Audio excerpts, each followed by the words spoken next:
Dice la Biblia: oíd otra parábola.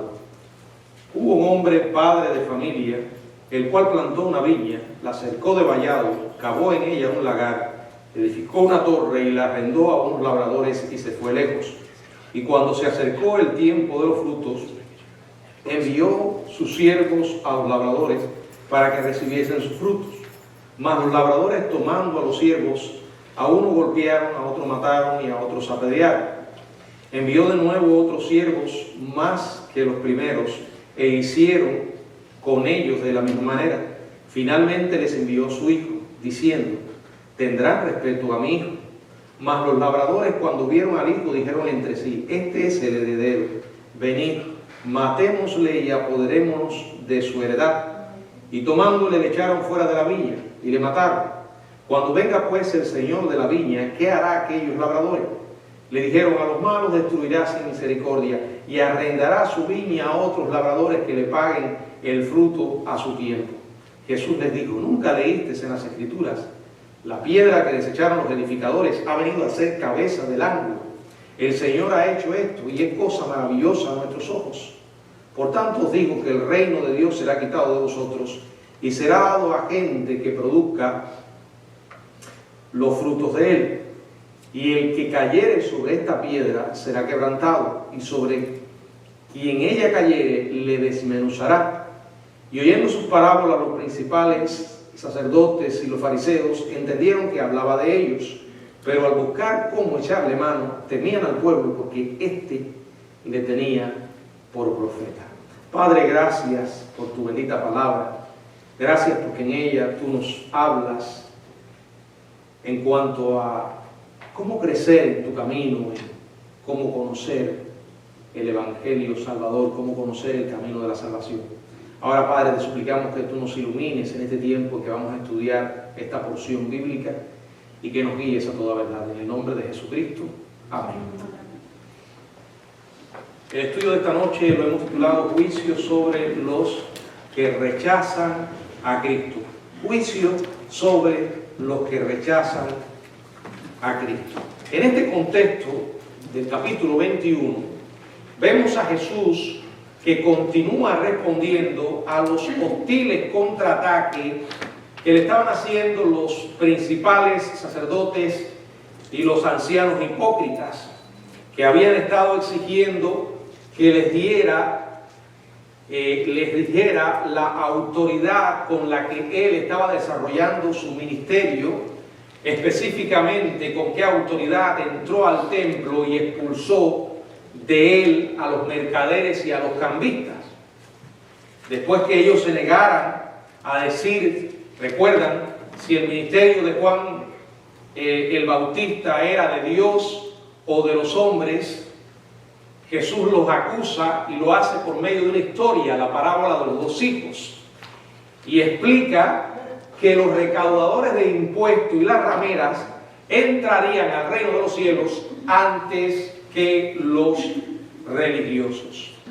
Y luego les amenaza con otra parábola, la que nos ocupa en esta noche, una parábola que ilustra aún más el rechazo voluntario que ellos hicieran de Dios.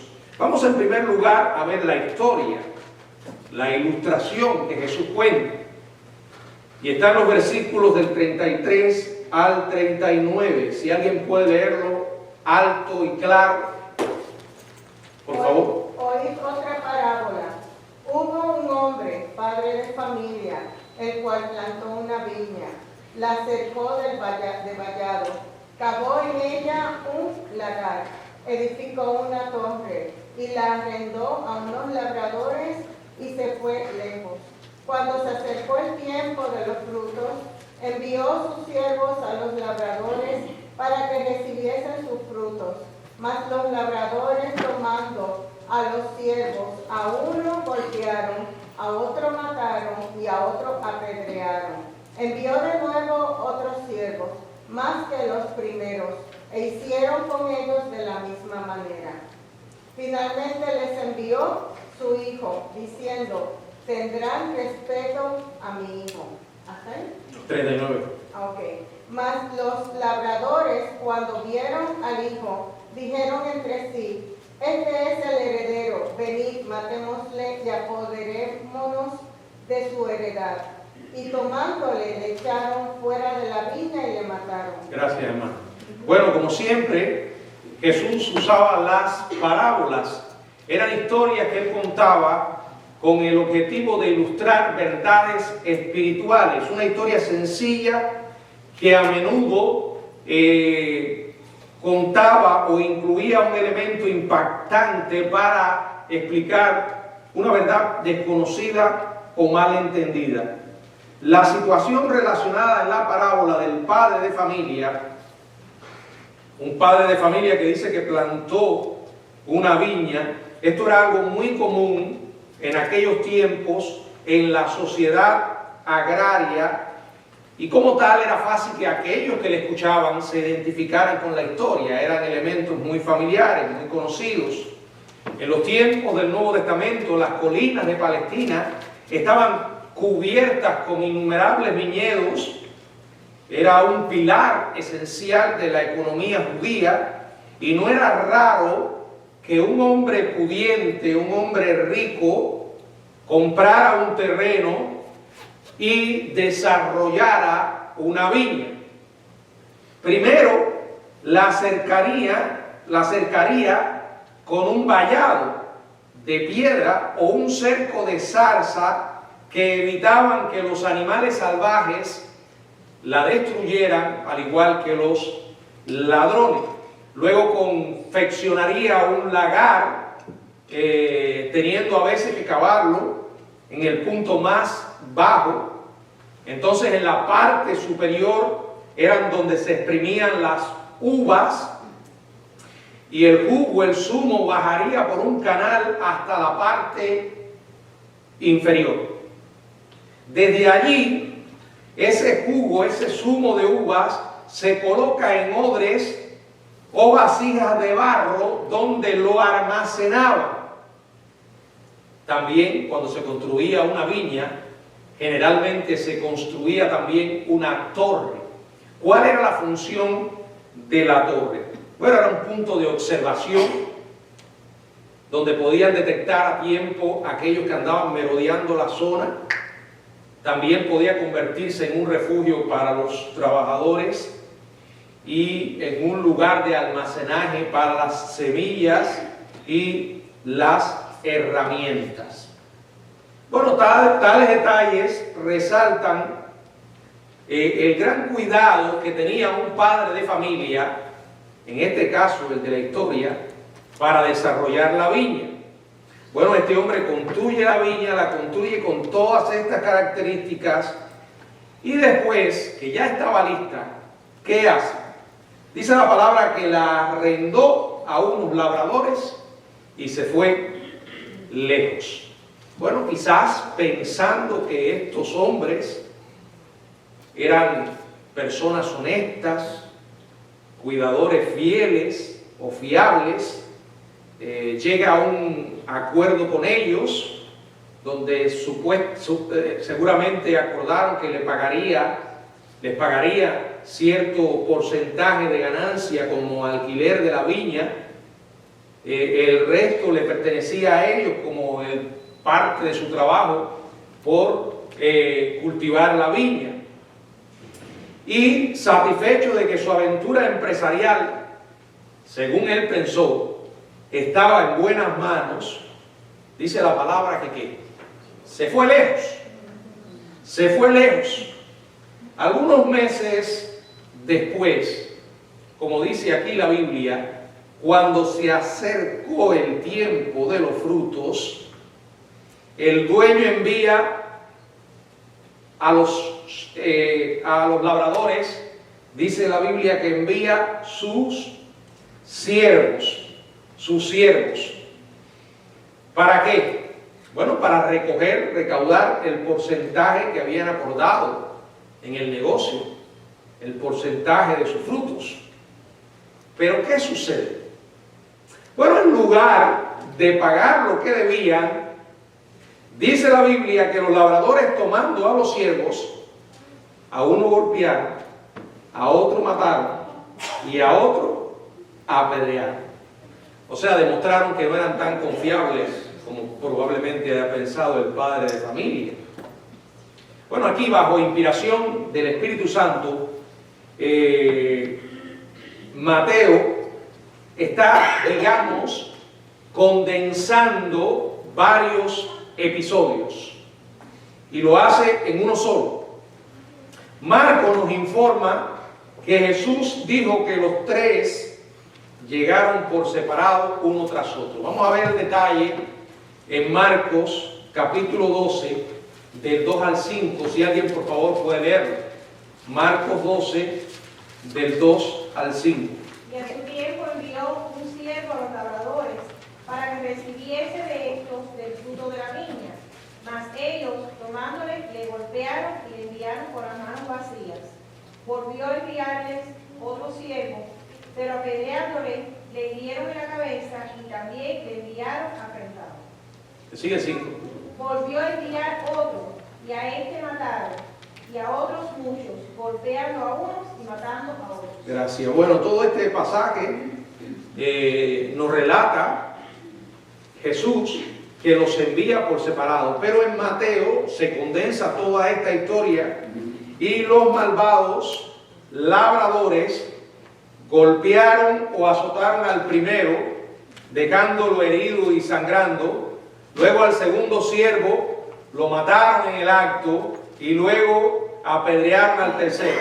Aquí lo dice Mateo de esta manera: más los labradores tomando a los siervos, a uno golpearon, a otro mataron y a otro apedrearon. Con relación al apedreamiento, si se refiere a la clase de agresión usada en las ejecuciones judías, es muy probable que a este siervo también lo hubieran matado. Después de esto, el propietario de la viña envía de nuevo otros siervos más que los primeros. Y dice claramente la Biblia que hicieron con ellos de la misma manera. En Marcos capítulo 12, verso 5 dice: golpeando a unos y matando a otros. Fue un rechazo brutal al padre de familia, al dueño de la viña. Rechazar a sus siervos era rechazarlo a él. El dueño de la viña, miren lo que dice el verso 37. Finalmente les envió su hijo, diciendo: tendrán respeto de mi hijo. Bueno, por el contrario, no mostraron absolutamente ningún respeto. Ese simple hecho motivó, sin embargo, a los labradores, quizás impulsados por una mayor ambición, a un acto de traición más atroz. Verso 38. Mas los labradores, cuando vieron al hijo, dijeron entre sí: este es el heredero, venid, matémosle y apoderémonos de su heredad. Bueno, originalmente habían tramado quedarse con todas las utilidades de la viña. Ahora estaban planeando que expropiar toda la viña. O sea, el asesinato del hijo, según lo leemos acá, fue un acto premeditado de crueldad y villanía. Los labradores no lo confundieron con otro siervo. Sabían que era el hijo, sabían que era el heredero, sabían exactamente de quién se trataba. Fue por la sencilla razón de que se trataba del hijo que planearon matarlo con el objetivo, dice, de apoderarse de su heredad. Bueno, esta es la historia que cuenta Jesús. Ahora da una conclusión. Versos 40 y 41, si alguien puede leerlo, por favor. Cuando venga pues el señor de la viña, ¿qué hará aquellos labradores? Le dijeron: a los malos destruirá sin misericordia y arrendará su viña a otros labradores que le paguen el fruto a su tiempo. Bueno, en modo habitual de los rabí, Jesús lleva a sus oyentes a que ellos mismos establecieran la conclusión de la historia, ¿verdad? ¿Y cómo lo hace? Bueno, lo hace con una pregunta. ¿qué hará el Señor de la viña a aquellos labradores? Bueno, los principales sacerdotes y los ancianos responden de inmediato con indignación moral. No se daban cuenta que estaban tirando un boomerang que los iba a alcanzar a ellos. La naturaleza así, humana, es así. Es muy fácil tomar partido cuando pensamos que la historia es ajena. Esto me hace recordar cuando Natán confrontó a David, ¿se acuerdan? Y cómo lo hizo, contándole una historia de alguien que robó la única corderita que tenía un hombre, teniendo él muchos corderos, muchos animales. Y entonces David se llena de indignación y dice que ese hombre debe pagar. Y cuando estaba en su euforia, Natán le dice: ese hombre eres tú. Y aquí estaba sucediendo algo muy parecido. Miren el verso 41, le dijeron: a los malos destruirá sin misericordia y arrendará su viña a otros labradores que le paguen el fruto de su tiempo. A su tiempo. O sea, ellos estaban sumamente complacidos con la oportunidad rara de ostentar sus aires de superioridad moral delante de Jesús. Bueno, en realidad estaban evaluando de manera aceptada el final apropiado para la historia. Era correcto que el iracundo propietario castigara a los severos malvados y después lo reemplazara con otros que fueran verdaderamente confiables. Sin embargo, lo que no se habían percatado, no estaban conscientes de que al alimentar su orgullo con la pregunta provocadora que Jesús le hace, habían caído en la trampa de su propia condenación. Se estaban condenando ellos mismos. La acusación se trataba de ellos. Ellos eran esos siervos perversos que habían actuado de esa manera tan cruel. Y Jesús lo explica. Qué tremendo. Miren cómo lo hace. Verso 42, si alguien puede leerlo. Jesús le dijo: ¿nunca leísteis en las Escrituras: la piedra que desecharon los edificadores ha venido a ser cabeza del ángulo? El Señor ha hecho esto, y es cosa maravillosa a nuestros ojos. La autoridad de Jesús es la autoridad del cielo, es la autoridad de Dios, es la autoridad de la palabra, de las Escrituras que ellos conocían. Fíjense cómo Jesús lo que hace es citar el Antiguo Testamento, las Escrituras, el Salmo 118, 22, las autonombradas autoridades del Antiguo Testamento parece que habían olvidado ese verso de los Salmos. Por eso le dice: nunca leíste. Es curioso que Jesús cita el mismo Salmo del que tomaron las aclamaciones aquella multitud cuando él iba entrando en Jerusalén, aquella entrada triunfal, cuando fue glorificado en el título mesiánico de Hijo de David.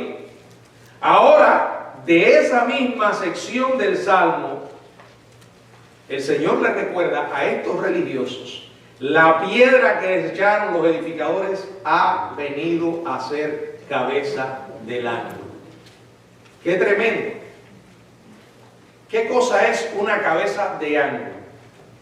Bueno, la cabeza de ángulo era la parte más importante de una edificación, con la cual se determinaba la colocación y la alineación de todas las demás partes.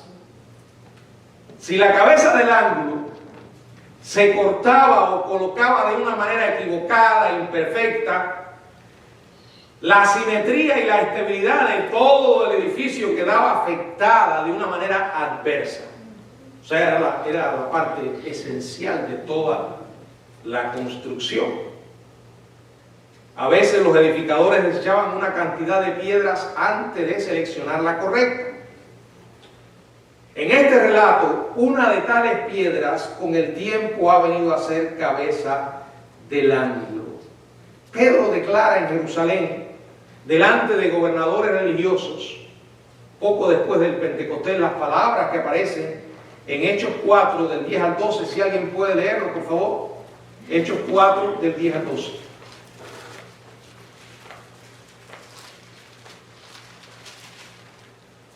Sea gloria a todos vosotros y a todo el pueblo de Israel, en el nombre de Jesucristo de Nazaret, a quien vosotros crucificasteis, a quien Dios resucitó de los muertos. Por él este hombre está en vuestra presencia sano. Este Jesús es la piedra reprobada por vosotros los edificadores, la cual ha venido a ser cabeza del ángulo.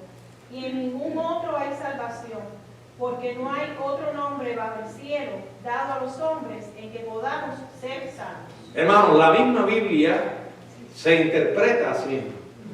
Cuando nosotros, guiados por el Espíritu Santo, podemos acomodar lo espiritual con lo espiritual, Dios nos habla y se iluminan nuestras mentes y nuestro espíritu para entender las verdades de la Biblia. Y aquí hay un ejemplo de esto. Este versículo, este pasaje claramente identifica la piedra del ángulo. Lo dice ahí. ¿Es quién? Es Jesús. La piedra rechazada, reprobada por vosotros, los edificadores. Jesucristo es la piedra. ¿Por qué es la piedra? El verso 12 lo dice, y en ningún otro hay salvación, porque no hay otro nombre dado bajo el cielo los hombres en que podamos ser salvos. El Evangelio es totalmente excluyente en su mensaje. Aquí no podemos caer en la tontería de que cualquier medio sirve para llegar a Dios. Es un error, es una herejía, es un engaño del diablo. No hay otra manera, no hay otro nombre, lo dice la Biblia, bajo el cielo, en que los hombres puedan ser salvos. Usted puede encontrar una persona muy religiosa y de hecho, a consecuencia de su religión, una conducta admirable que incluye acciones loables para otras personas. Pero no podemos engañarnos. A veces hemos visto personas haciendo increíbles obras, como ellos llaman, de caridad. ¿Cuánto amor tienen estas personas? ¡Qué bien! Ahora, si esas acciones son resultado de una fe bien colocada, muy bien. Pero si lo están haciendo sobre la premisa de que por medio de esas acciones se pueden ganar el cielo, están perdidos en su ignorancia y ceguera espiritual. No todos los caminos van al cielo, solamente hay uno. La Biblia es clara. No hay otro nombre bajo el cielo dado a los hombres en que podamos ser salvos. La piedra es Jesucristo. De eso se trata el Evangelio. Pero yo conozco gente que cree en Dios. Los demonios también creen y tiemblan. Jesucristo dijo, no pueden venir al Padre si no es a través de mí. No hay otro nombre, no hay otro medio. Él es la piedra. Los edificadores que lo desecharon fueron los dirigentes judíos que representaban a todo Israel y en un sentido más completo al mundo incrédulo. La piedra que desecharon fue al Cristo crucificado, la cabeza del ángulo, el Cristo resucitado. Jesús le dejó un claro mensaje a estos personajes judíos, dirigentes judíos, y era que lo habían rechazado y eso no tenía excusa. Ellos, exactamente igual que aquellos labradores malvados, sabían que se trataba del Hijo de Dios, pero se negaron a aceptarlo. Lo querían muerto no porque fuera malo, porque fuera impío, sino porque estaba amenazando sus intereses personales. Estaba amenazando el control perverso del templo y de todo el sistema religioso judío. A lo largo de la historia, incluso hoy, hay mucha gente que se niega a aceptar a Cristo como Salvador y Señor, no por falta de evidencias, sino porque no quieren creer. Lo que conocen no les conviene. Han recibido la luz y se han negado a verla. Luz rechazada es luz negada. La luz vino al mundo y los hombres amaron más las tinieblas que la luz. El que no quiere ver terminará ciego. Terminará endurecido. Él vino, Él fue el Hijo. Y ellos, conscientes de quién era, lo rechazaron. Ahora, una persona no puede tomar decisiones como esa y escapar a las consecuencias. La Biblia es clara en esto una y otra vez. Todo lo que el hombre sembrare, eso va a cegar. Una persona tiene la capacidad para aceptar o rechazar al Salvador. Pero si lo rechaza, debe saber también que entonces lo va a tener que enfrentar como Señor. Miren la aplicación que hace Jesús. Versos 43 y 44, si alguno puede leerlo, por favor. Por tanto os digo, que el reino de Dios será quitado de vosotros, y será dado a gente que produzca los frutos de él. Y el que cayere sobre esta piedra será quebrantado, y sobre quien ella cayere le desmenuzará. Fíjense cómo Jesús enlaza la historia, la palabra, con su explicación. Dice en el verso 43, por tanto os digo. Me imagino que mirando fijamente a los ojos de sus adversarios y diciéndole, el reino será quitado de vosotros. En lugar de ellos, el reino será dado ¿a qué? A gente que produzca frutos de él. Cuando comenzó por primera vez a predicar el reino, Juan el Bautista le exigió a los escribas y fariseos, recuerdan, a los fariseos y saduceos que querían ser bautizados, les dijo que tenían que hacer frutos dignos de arrepentimiento. Los frutos del reino se ven en la justicia probada como resultado de una vida que se ha vuelto del pecado. ¿Qué dice Filipenses 1:11? Filipenses 1:11.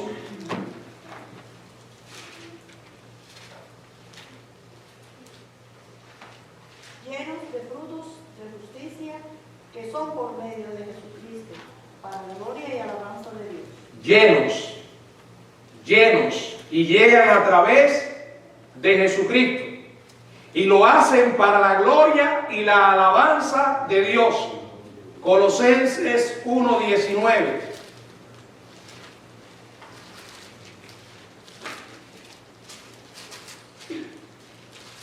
Por cuanto agradó al Padre que en él habitase toda plenitud. Bueno, en él encontramos una vida plena. La razón por la que podemos dar fruto es por él y solo por él. Los líderes religiosos incrédulos no se volverían de su pecado, no se arrepentirían, no se volverían de su conducta rebelde, entonces no podrían producir frutos del reino. El comportamiento justo. Por gracia, mediante la promesa incondicional, un día, porque algunos pueden mirar esto y decir, bueno, pastor, ahí claramente se dice que Dios quitó de él el reino. Dios dejó a Israel. Bueno, no podemos ignorar otras partes de las Escrituras. Israel siempre ha tenido la oportunidad, como el resto de las naciones del mundo, después que vino Cristo, ahí está el mensaje, aquel que cree en Él tiene vida eterna. Ya sea judío, ya sea de cualquier rincón del mundo, forma parte del reino y recibe la salvación. Pero Israel como nación, aunque rechazó al Mesías y en consecuencia Dios le ha sujetado a juicio, digamos, porque lo hemos visto, lo estamos viendo, la razón por la que Dios preserva a Israel, y algunos ven eso como bendiciones, es porque Dios quiere mantenerles, porque no ha terminado con ellos, pero las verdaderas bendiciones que Dios prometió a Israel todavía no las está disfrutando. Por ejemplo, la Biblia nos dice que un día Israel regresará a Dios y llevará los frutos del reino como nación.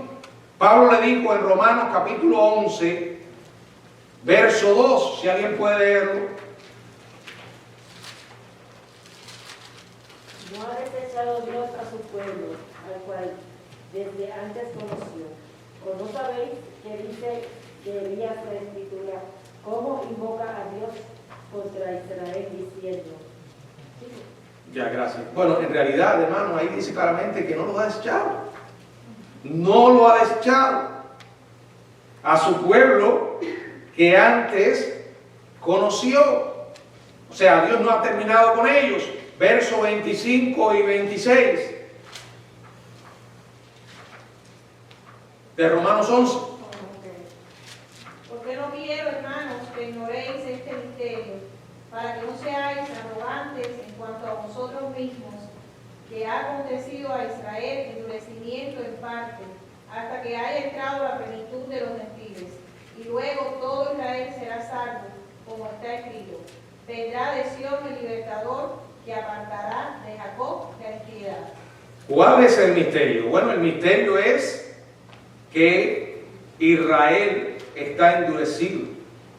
Y ese endurecimiento es en parte y va a tener fin. ¿Cuándo? Dice, hasta que haya entrado la plenitud de los gentiles. Hasta se refiere a un momento específico en el tiempo. Plenitud se refiere a un cumplimiento total. Haya entrado en la traducción de un verbo griego que se emplea para referirse a alcanzar la salvación.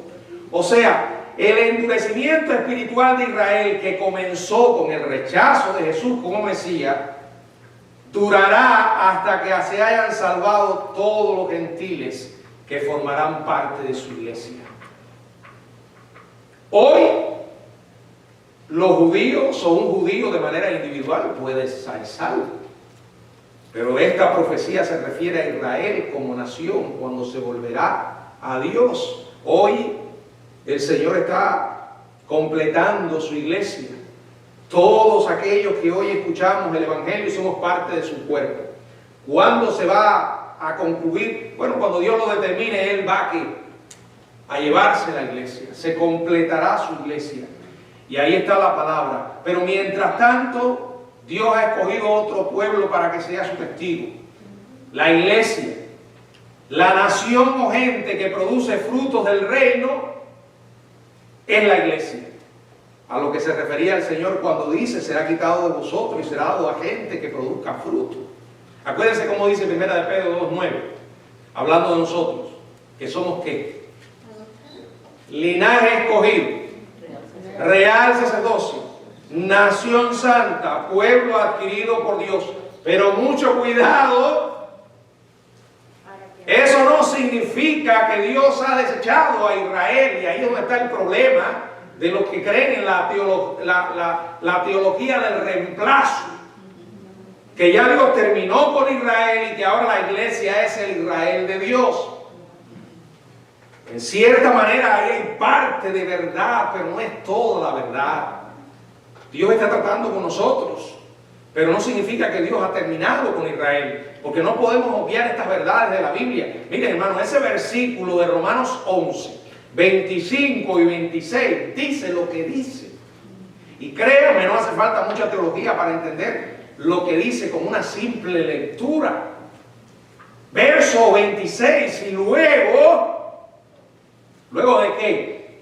que se haya entrado la plenitud de los gentiles, todo Israel será salvo.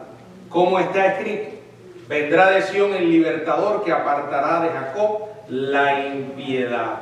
Como los únicos ciudadanos del reino, solamente los creyentes están preparados por el Espíritu para llevar fruto del reino. Juan capítulo 15, verso 5, ¿qué dice? Juan 15, 5.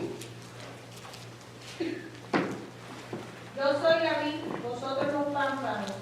El que permanece en mí y yo en él, este lleva mucho fruto, porque separado de mí nada podéis hacer. Bueno, este versículo nos explica cómo nosotros como iglesia hoy podemos llevar frutos. No es algo que hacemos por nosotros. No es lanzarnos en una locura por querer producir frutos. De hecho, Juan capítulo 15 no habla de que nosotros produzcamos frutos.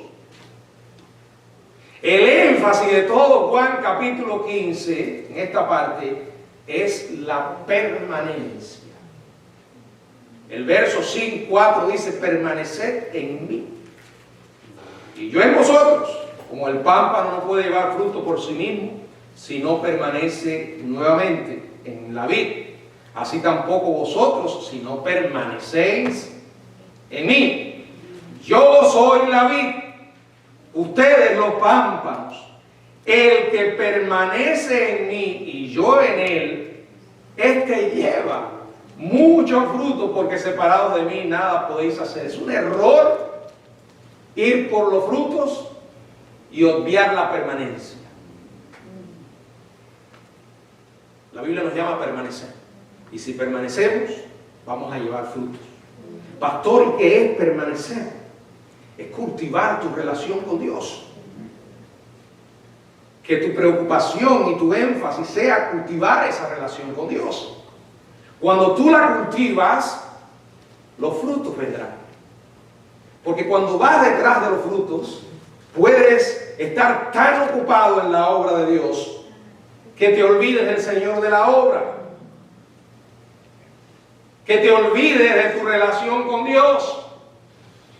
Uno que permanece en Cristo, que cultiva su relación con el Señor, va a llevar inevitablemente frutos.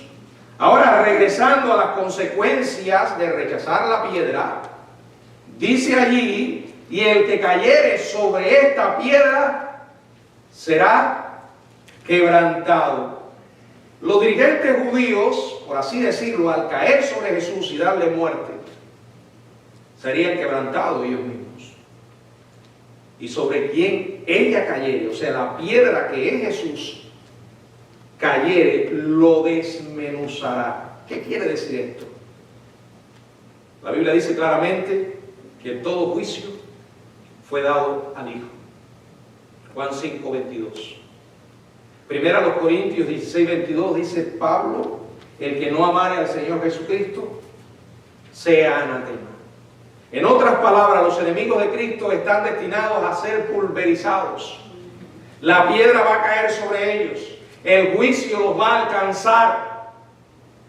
Tratar de destruir a Cristo es asegurarse su propia destrucción. Voy a explicar un poco más esto con Daniel. En el libro de Daniel, el Señor predice la venida del Hijo y lo hace en juicio sobre las naciones, sobre los pueblos incrédulos.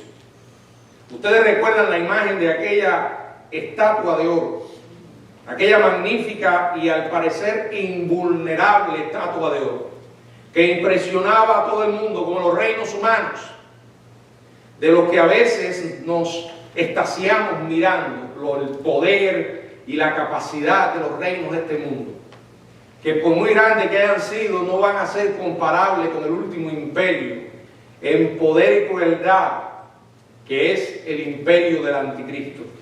Ahora, esa estatua que representaba a todas las naciones y pueblos incrédulos, estatua de oro, de plata, de bronce, de hierro y de barro, al igual que lo que sucede, ¿se acuerdan? La piedra aquella que golpea la imagen, la hiere, Un día el Señor golpeará a la humanidad incrédula y entonces serán desmenuzados el hierro, el barro cocido, el bronce, la plata, el oro, como tamo de las eras del verano, y se los llevará el viento sin que quede rastro alguno. Vamos a buscar Daniel capítulo 2, verso del 32 al 35, si alguien puede leerlo. La cabeza de esta imagen era de oro fino, su pecho y sus brazos de plata, su vientre y sus muslos de bronce, sus piernas de hierro, sus pies en parte de hierro y en parte de barro cocido.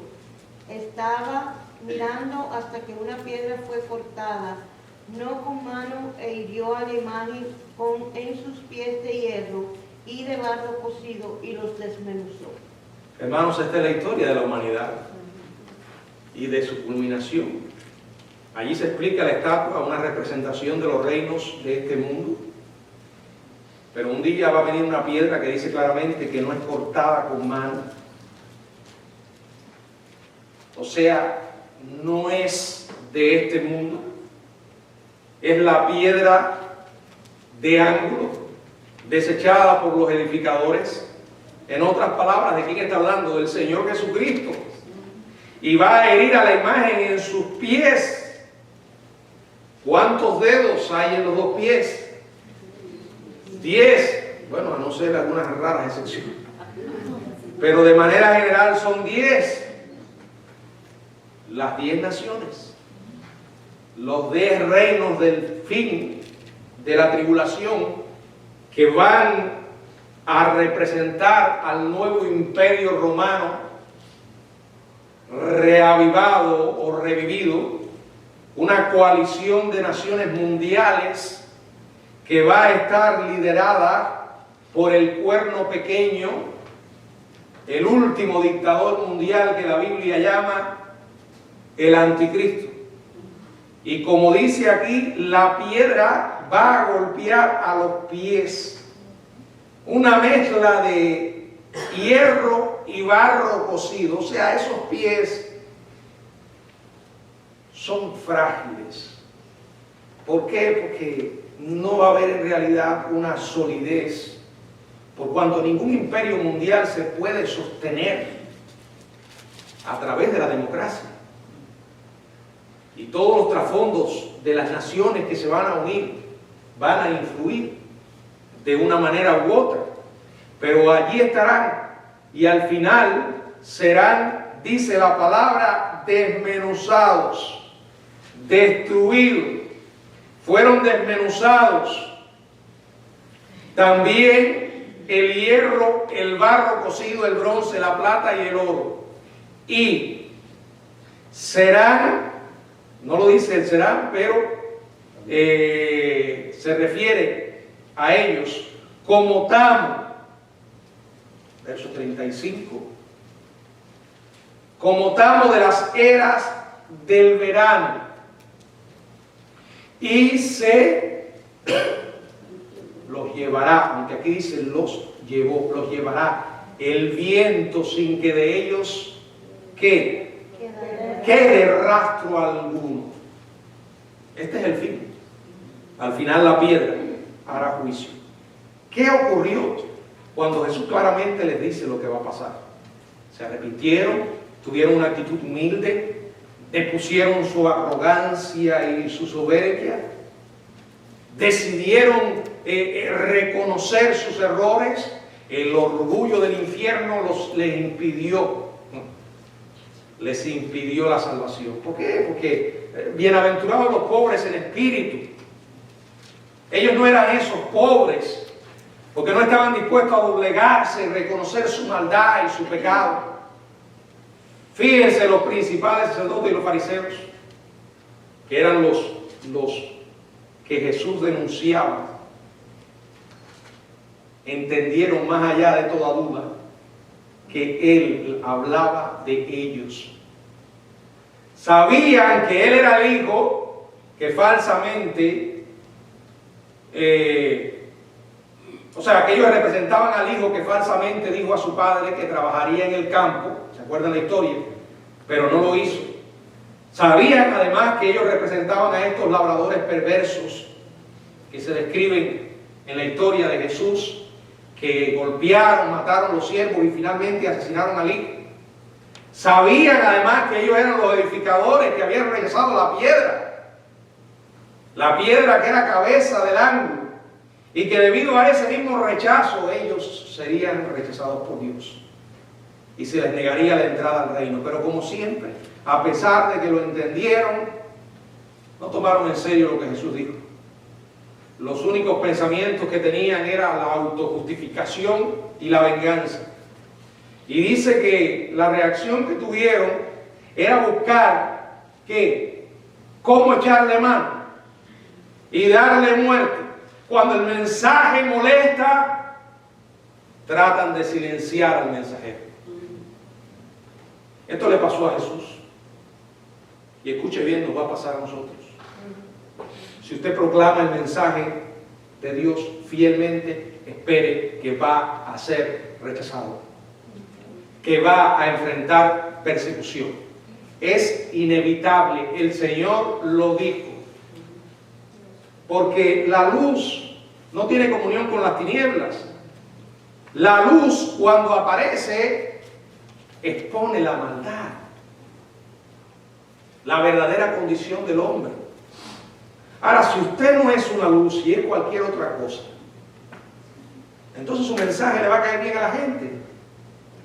Usted va a ser un tipo chévere, buena gente, el tipo que le habla de Dios sin condenarles.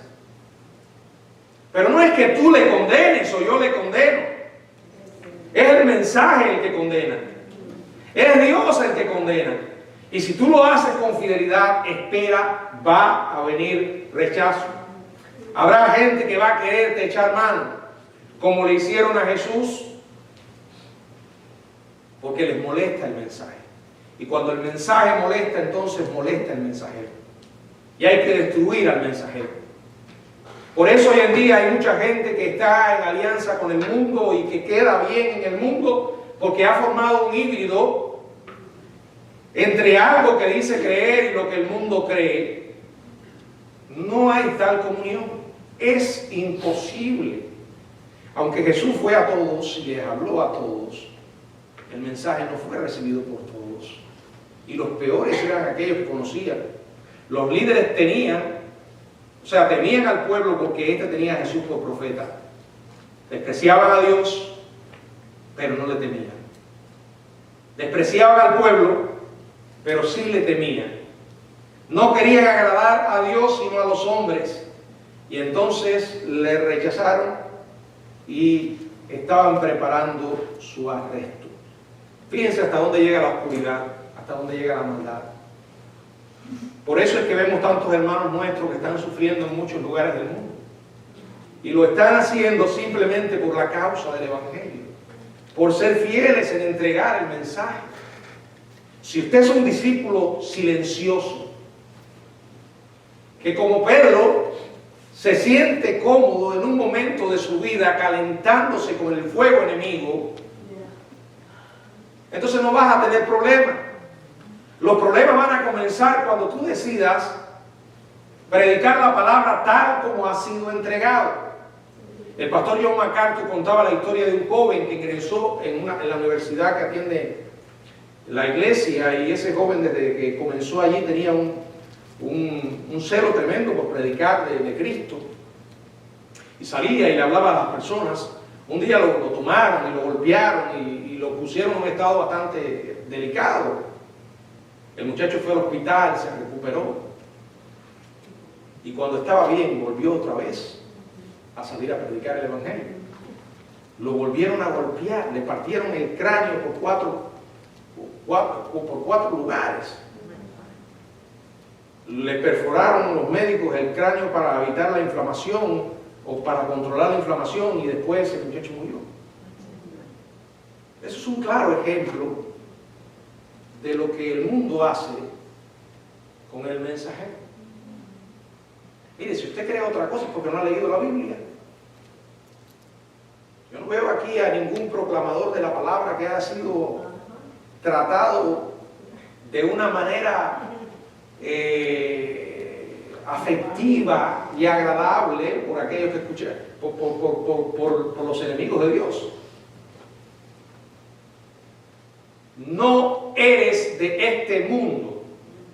No eres del mundo. Si fueras del mundo, dijo Jesús, que el mundo amaría lo suyo. No eres del mundo. De la única manera que eres del mundo es que no tengas a Cristo. Así de simple. Y el Señor le dijo, a mí me han aborrecido, también lo van a hacer con ustedes.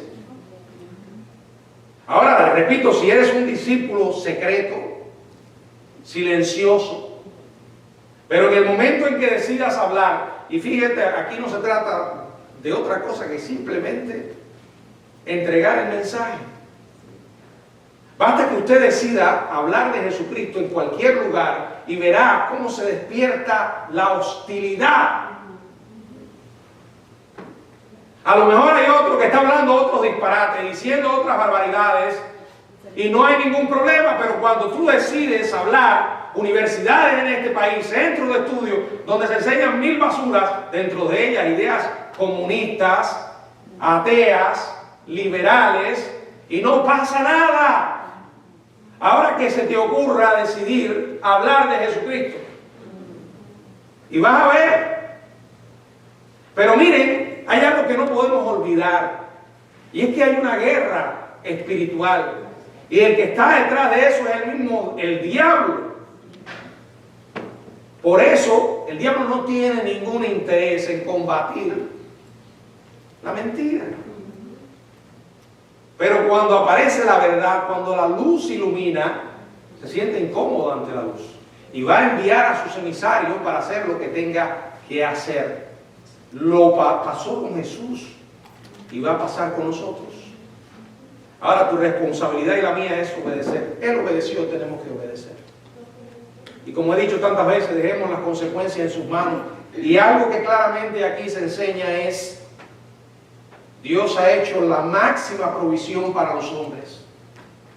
Con paciencia ha tratado a la humanidad en su incredulidad y rechazo. Una y otra vez sigue mandando su palabra a muchas vidas. Y una y otra vez muchos siguen rechazándoles. Aquí dice que va a haber un juicio. Un juicio, y será justo. Porque será un juicio ejecutado por el Dios justo y santo. Y esto no es un juego, es algo muy serio. Si no lo cree, lea el libro de Apocalipsis, el juicio ante el gran trono blanco, una de las escenas más solemnes que encontramos en la Biblia. Cuando todos allí, grandes y pequeños, los muertos grandes y pequeños, estarán delante del juez.